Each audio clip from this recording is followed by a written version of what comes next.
ಜೈ ಶ್ರೀರಾಮ್. ನಾನು Ajit ಬೊಪ್ನಳ್ಳಿ. Welcome to ಶುಂಠಿ ಕಷಾಯ. ಈ ಸದನದಲ್ಲಿ ಏನಾಗುತ್ತೆ ಅಂತ ಈ ಜನರು ಯೋಚನೆ ಮಾಡ್ತಾರೆ. ಸದನದಲ್ಲಿ ಈ ಸಮಸ್ಯೆಗಳ ಬಗ್ಗೆ ಚರ್ಚೆ ಆಗುತ್ತೆ. ಆಡಳಿತ ಪಕ್ಷದ ತಪ್ಪುಗಳನ್ನ ವಿಪಕ್ಷಗಳು ಎತ್ತಿ ಹಿಡಿತಾವೆ, ಚರ್ಚೆ ಆಗುತ್ತೆ, ವಾದ ವಿವಾದ ಆಗುತ್ತೆ. ಸ್ಪೀಕರ್ ಎಲ್ಲವನ್ನ ಕೇಳಿ ಈ ನ್ಯಾಯ ನೀತಿ ಅಂತಾರಲ್ಲ ಆ ತರದ ಮಾತುಗಳನ್ನ ಆಡ್ತಾರೆ ಅಂದ್ಕೊಂಡು ಸದನವನ್ನ ನೋಡೋರು ಸಾಕಷ್ಟು ಜನ ಇದ್ದಾರೆ. ಆದ್ರೆ ನಿನ್ನೆ ಒಂದು ಕಾಮಿಡಿ ಶೋ ಆಯ್ತು. ಅಂದ್ರೆ ಈ ಸೀರಿಯಸ್ನೆಸ್ ಅನ್ನೋದು ರಾಜಕಾರಣಿಗಳಿಗೆ ಇಲ್ದೇ ಇದ್ರೆ ಹೇಗಾಗುತ್ತೆ ಅನ್ನೋದಕ್ಕೆ ನಮ್ಮ ಕರ್ನಾಟಕ ಉದಾಹರಣೆ ಆಯ್ತು. ಈ ಸ್ಕೂಲಲ್ಲಿ ಬಂದ ತಕ್ಷಣ ಅಟೆಂಡೆನ್ಸ್ ಹಾಕುವ ಒಂದು ಪದ್ಧತಿ ಇತ್ತಲ್ಲ, ಅದೇ ತರದಲ್ಲಿ ಸದನದ ಒಳಗಡೆ ಸ್ಪೀಕರ್ ಅವರು ಅಟೆಂಡೆನ್ಸ್ ಅನ್ನ ಹಾಕುವ ಪದ್ಧತಿ ಇದೆ. ಅಲ್ಲೊಂದು ಭಾರಿ ಕಾಮಿಡಿ ಆಯ್ತು. ಅವರು ಕಾಂಗ್ರೆಸ್ ನಾಯಕರ ಒಂದೊಂದೇ ಹೆಸರನ್ನ ಹೇಳ್ತಾ ಹೋದ್ರೆ ಇಲ್ಲಿ ಬಿಜೆಪಿಯವರು ಇಲ್ಲ ಇಲ್ಲ ಅಂತ ಹೇಳಿ ಜೋರಾಗಿ ಕೂಗೋಕೆ ಶುರು ಮಾಡಿದ್ರು.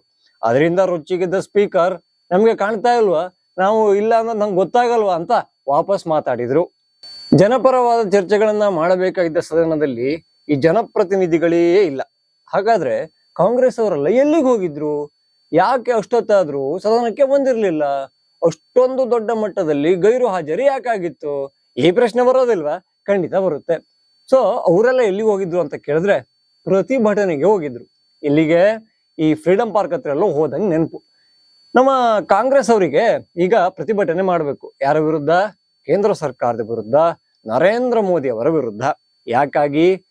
ಅವರು ವಿಕಸಿತ ಭಾರತ ಜಿ ಅನ್ನೋ ಒಂದು ಯೋಜನೆಯನ್ನ ತಂದ್ಬಿಟ್ಟಿದಾರಲ್ಲ, ಮಹಾತ್ಮ ಗಾಂಧಿ ನರೇಗಾ ಯೋಜನೆಯನ್ನ ರೀಪ್ಲೇಸ್ ಮಾಡ್ಬಿಟ್ಟಿದಾರಲ್ಲ, ಆ ನರೇಗಾ ಯೋಜನೆಯಲ್ಲಿದ್ದ ಮಹಾತ್ಮ ಗಾಂಧಿ ಹೆಸರನ್ನ ತೆಗೆದ್ಬಿಟ್ಟಿದಾರಲ್ಲ. ಹಾಗಾಗಿ ನಮ್ಮ ಕಾಂಗ್ರೆಸ್ ಅವರಿಗೆ ಈ ಕೋಪ ಮತ್ತು ತಾಪ ಎರಡನ್ನು ಕೂಡ ತಡ್ಕೊಳಕ್ ಆಗ್ತಾ ಇಲ್ಲ. ಹೀಗಾಗಿ ನರೇಂದ್ರ ಮೋದಿ ಅವರಿಗೆ ಒಂದು ಎಚ್ಚರಿಕೆ ಕೊಡುವಂತಹ ಒಂದು ಪ್ರತಿಭಟನೆ ಅದು. ಮಹಾತ್ಮ ಗಾಂಧಿ ಅವರ ಈ ಹೆಸರನ್ನ ಎಟ್ ಎನಿ ಕಾಸ್ಟ್ ನೀವು ವಾಪಸ್ ತರಲೇಬೇಕು, ಇಲ್ಲ ಅಂದ್ರೆ ಯಾರು ಬಿಟ್ರು ಕೂಡ ನಮ್ಮ ಕರ್ನಾಟಕ ಕಾಂಗ್ರೆಸ್ ಬಿಡೋ ಮಾತೇ ಇಲ್ಲ ಅಂತ ಪ್ರತಿಭಟನೆಯನ್ನ ಮಾಡ್ತು. ಆದ್ರೆ ಈ ಕಡೆ ನಮ್ಮ ಬಿಜೆಪಿ ಅವರು ಕೂಡ ಇನ್ನೊಂದು ಪ್ರತಿಭಟನೆಗೆ ಬಂದ್ರು. ಅಬಕಾರಿ ಇಲಾಖೆಯಲ್ಲಿ ಲಫಡ ಆಗಿದೆ. ತಿಮ್ಮಾಪುರ ಅವರು ಆಲ್ಮೋಸ್ಟ್ 6,000 ಕೋಟಿ ರೂಪಾಯಿಗಳನ್ನ ಈ ಎಣ್ಣೆ ವಿಚಾರಕ್ಕೆ ನುಂಗ್ಕೊಂಡಿದ್ದಾರೆ ಅಂತ ಆರೋಪವನ್ನ ಮಾಡಿ ಜೋರಾಗಿ ಪ್ರತಿಭಟನೆ ಮಾಡ್ತು. ಅದರ ಜೊತೆಗೆ ಈ ನಮ್ಮ ರಾಜ್ಯದಲ್ಲಿ ಹದಗೆಟ್ಟಿರುವಂತಹ ಕಾನೂನು ಸುವ್ಯವಸ್ಥೆ ಬಗ್ಗೆ ಕೂಡ ಅವರ ಒಂದು ವಿಶೇಷವಾದ ಸ್ಟ್ರೈಕ್ ಇತ್ತು. ಸೊ ಪ್ರತಿಭಟನೆ ವರ್ಸಸ್ ಪ್ರತಿಭಟನೆ, ಆಡಳಿತ ಪಕ್ಷ ವಿಪಕ್ಷ ಎಲ್ಲವೂ ಸೇರಿ ಇಡೀ ಪಕ್ಷಗಳು ಅಂದ್ರೆ ಎಲ್ಲಾ ಜನಪ್ರತಿನಿಧಿಗಳು ಕೂಡ ಒಂದಲ್ಲ ಒಂದು ಸ್ಟ್ರೈಕ್ ಅಲ್ಲಿ ಬ್ಯುಸಿ ಆಗಿದ್ರು. ಕಾಂಗ್ರೆಸ್ಸಿನ ಪ್ರತಿಭಟನೆ ಕಂಡು ಆಶ್ಚರ್ಯ ಆಗುತ್ತೆ. ಯಾಕಂದ್ರೆ ನಮ್ಮ ಕರ್ನಾಟಕದ ಪಕ್ಕದಲ್ಲೇ ತೆಲಂಗಾಣ ಇದೆ. ತೆಲಂಗಾಣದಲ್ಲಿ ಕಾಂಗ್ರೆಸ್ ಅಧಿಕಾರ ಇದೆ. ಅಲ್ಲಿ ರೇವಂತ್ ರೆಡ್ಡಿ ಸಿಎಂ ಆಗಿದ್ದಾರೆ. ಅಲ್ಲಿಗೂ ಕೂಡ BBG ಯೋಜನೆ ಲಾಗು ಆಗುತ್ತೆ. ಆದ್ರೆ ಅಲ್ಲಿ ಸ್ಟ್ರೈಕೇ ಇಲ್ಲ. ಹಂಗಂದ್ರೆ ತೆಲಂಗಾಣಕ್ಕೆ ಇಲ್ದಿರೋ ಸಮಸ್ಯೆ ಕರ್ನಾಟಕದಲ್ಲಿ ಮಾತ್ರ ಇದೆಯಾ? ಆಯ್ತು, ತಮಿಳ್ನಾಡಿಗೆ ಹೋಗೋಣ. ಅಲ್ಲೂ ಕೂಡ ರಾಜಕೀಯವಾಗಿ ಮೋದಿಯ ಶತ್ರು ಆಗಿರುವಂತಹ DMK ಇದೆ. ಅವರಿಗೂ ಕೂಡ ಈ ಜಿ ಯೋಜನೆಯಲ್ಲಿ ಸಮಸ್ಯೆ ಇದ್ದಂಗಿಲ್ಲ. ಯಾಕೆಂದ್ರೆ ಅಲ್ಲೂ ಕೂಡ ಪ್ರತಿಭಟನೆ ಆಗ್ತಾ ಇಲ್ಲ. ಆಯ್ತು, ತಮಿಳ್ನಾಡಿಂದ ಇನ್ನೊಂದು ಬಸ್ ಹತ್ಕೊಂಡು ಕೇರಳಕ್ಕೆ ಬಂದ್ರೆ ಕೇರಳದಲ್ಲಿ ಕಮ್ಯುನಿಸ್ಟ್ ಇದ್ದಾರೆ. ಅಲ್ಲೂ ಕೂಡ ಯಾವುದೇ ಪ್ರತಿಭಟನೆಗಳಿಲ್ಲ. ಅಂದ್ರೆ ವಿಕಸಿತ ಭಾರತ ಜಿ ಯೋಜನೆಯನ್ನ ಅವರೆಲ್ಲ ಸ್ವೀಕಾರ ಮಾಡಿದಾರ.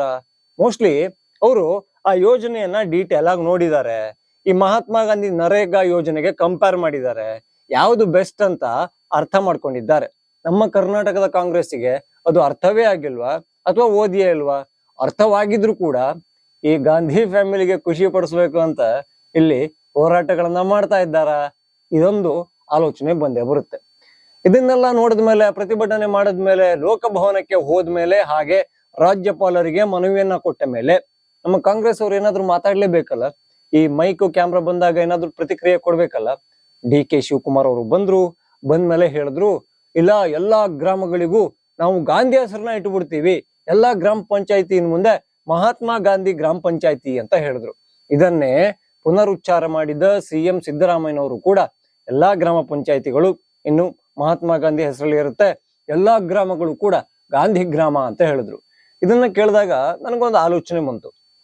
ಅವರು ಈ ರೆಕಾರ್ಡ್ ಅಲ್ಲಿ ಇರೋದಕ್ಕೆ ಮಹಾತ್ಮ ಗಾಂಧಿ ಗ್ರಾಮ ಅಂತ ಇಟ್ಕೋಬಹುದು, ಆದ್ರೆ ಜನರ ಬಾಯಿಯಲ್ಲಿ ಅದನ್ನ ಕನ್ವರ್ಟ್ ಮಾಡಕ್ಕಾಗುತ್ತಾ?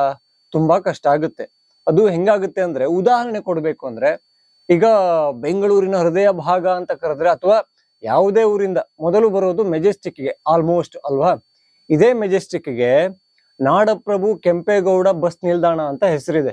ಆದ್ರೆ ಜನ ಏನಂತ ಕರೀತಾರೆ? ಮೆಜೆಸ್ಟಿಕ್ ಅಂತಾನೆ ಕರೀತಾರೆ. ಜನ ಬಿಡ್ರಿ, ಅಲ್ಲಿಯೇ ಕೆಲಸ ಮಾಡುವಂತಹ ಕಂಡಕ್ಟರ್ ಡ್ರೈವರ್ ಎಲ್ಲರೂ ಕೂಡ ಮೆಜೆಸ್ಟಿಕ್ ಮೆಜೆಸ್ಟಿಕ್ ಯಾರ್ರೆ ಮೆಜೆಸ್ಟಿಕ್ ಅಂತಾನೆ ಹೇಳ್ತಾರೆ, ಬಿಟ್ರೆ ನಾಡಪ್ರಭು ಕೆಂಪೇಗೌಡ ಬಸ್ ನಿಲ್ದಾಣ ಅಂತ ಹೇಳೋದೇ ಇಲ್ಲ. ಹಾಗೆ ಈ ಚಿಕ್ಕಪೇಟೆ ಮೆಟ್ರೋ ಸ್ಟೇಷನ್ಗೆ ಕ್ರಾಂತಿವೀರ ಸಂಗೊಳ್ಳಿ ರಾಯಣ್ಣ ಮೆಟ್ರೋ ನಿಲ್ದಾಣ ಅಂತ ಇದೆ, ಆದ್ರೆ ಜನ ಹೇಳೋದು ಚಿಕ್ಕಪೇಟೆ ಮೆಟ್ರೋ. ಹೊಸಳ್ಳಿ ಮೆಟ್ರೋಗೆ ಶ್ರೀ ಬಾಲಗಂಗಾಧರ ಸ್ವಾಮಿಗಳ ಹೆಸರಿದೆ, ಆದ್ರೆ ಹೊಸಳ್ಳಿ ಮೆಟ್ರೋ ಅಂತಾನೆ ಕರೆಯೋದು. ಅಂದ್ರೆ ರೆಕಾರ್ಡ್ ಅಲ್ಲಿ ಒಂದಿರುತ್ತೆ, ಅವರಿಗೆ ಗೌರವ ಸೂಚಿಸುವಂತಹ ಹೆಸರನ್ನ ಕೊಡೋದ್ರಲ್ಲಿ ಯಾವುದೇ ತಪ್ಪಿಲ್ಲ, ಅದಕ್ಕೆ ಸ್ವಾಗತ. ಆದ್ರೆ ಜನರ ಬಾಯಲ್ಲಿರೋದು ಹೀಗೆ. ಇದಕ್ಕೆ ನನಗೆ ಗಾಂಧಿ ಗ್ರಾಮ ತಂದಾಗೂ ಕೂಡ, ಗಾಂಧಿ ಗ್ರಾಮದ ವಿಚಾರ ಬಂದಾಗೂ ಕೂಡ ಇದೇ ತಲೆಗೆ ಬಂತು. ಈಗ ಯಾವೆಲ್ಲ ಊರಿರ್ತಾರಲ್ಲ, ಇವಾಗ ನಂದು ಬೊಪ್ಪನಹಳ್ಳಿ ಅಂದ್ರೆ ಅದು ಬೊಪ್ಪನಹಳ್ಳಿ ಗ್ರಾಮವಾಗಿಯೇ ಇರುತ್ತೆ. ಅಲ್ಲಿ ಮಹಾತ್ಮ ಗಾಂಧಿ ಗ್ರಾಮ ಬೊಪ್ಪನಹಳ್ಳಿ ಅಂತ ಯಾರು ಕರೆಯಲ್ಲ. ಬೊಪ್ಪನಹಳ್ಳಿ ಗ್ರಾಮ ಇವತ್ತೂ ಬೊಪ್ಪನಹಳ್ಳಿನೇ, ನಾಳೆನೂ ಬೊಪ್ಪನಹಳ್ಳಿನೇ. ಹಾಗೆ ಗಾಂಧಿಯವರ ಎಷ್ಟೇ ತಲೆಮಾರು ಬಂದ್ರು ಕೂಡ ಅದು ಬೊಪ್ಪನಹಳ್ಳಿಯಾಗಿಯೇ ಇರುತ್ತೆ. ಸೊ ಈ ಗಾಂಧಿಯ ಹೆಸರನ್ನ ಇವರು ಒಂಥರ ಹೇರಿಕೆ ಮಾಡೋ ರೀತಿಯಲ್ಲಿ ತರ್ತಾ ಇದ್ದಾರೆ. ಯಾವುದೋ ಒಂದು ಇಗೋ ಕ್ಲಾಶ್ಗೋಸ್ಕರ ಈಗ ನಾವು ಗಾಂಧಿ ಹೆಸರನ್ನ ಎಲ್ಲಾ ಕಡೆ ಈಗ ಟಸ್ಸೆ ಒತ್ತು ಬಿಡ್ತೀವಿ ಅಂತ ಮಾಡೋ ರೀತಿಯಲ್ಲಿ ನಮ್ಮ ಕರ್ನಾಟಕ ಕಾಂಗ್ರೆಸ್ ಕಾಣ್ತಾ ಇದೆ. ಆದ್ರೆ ಗಾಂಧಿ ಹೆಸರನ್ನ ಅತ್ಯಂತ ಹೆಚ್ಚು ಬಳಸಿಕೊಂಡಿದ್ದು ಹಾಗೂ ಹಾಳು ಮಾಡಿದ್ದು ಯಾರು ಕೇಳಿದ್ರೆ ಅದು ಕಾಂಗ್ರೆಸ್ ಆಗುತ್ತೆ. ಅವರ ಆಶಯಗಳನ್ನ ಇವರು ಯಾವತ್ತೂ ಫಾಲೋ ಮಾಡಿಲ್ಲ. ಗಾಂಧಿ ಹಾಕಿಕೊಟ್ಟ ಸಿದ್ಧಾಂತವನ್ನ ಇವರು ಪಾಲನೆ ಮಾಡಿರೋ ನಿದರ್ಶನಗಳೇ ಇಲ್ಲ.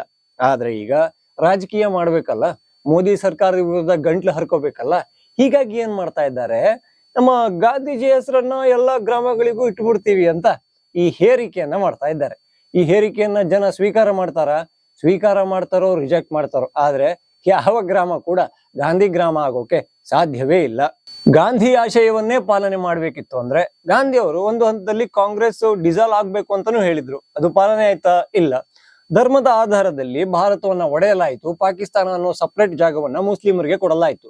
ಆದ್ರೆ ಇಲ್ಲಿರೋ ಮುಸ್ಲಿಮರ ಸಂಖ್ಯೆ ಎಷ್ಟು, ಪಾಕಿಸ್ತಾನದಲ್ಲಿರೋ ಹಿಂದೂಗಳ ಸಂಖ್ಯೆ ಎಷ್ಟು? ಅದೊಂದು ಪ್ರಾಜೆಕ್ಟ್ ವರ್ಕ್ ಕಂಪ್ಲೀಟ್ ಆಯ್ತಾ? ಅದು ಗಾಂಧಿ ಆಶಯ ಆಗಿರ್ಲಿಲ್ವಾ?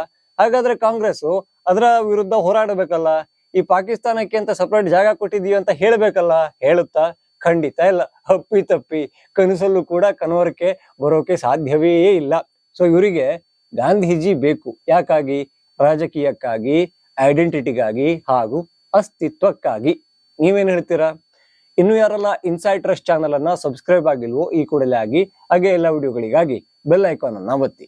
ಜೈ ಶ್ರೀರಾಮ್.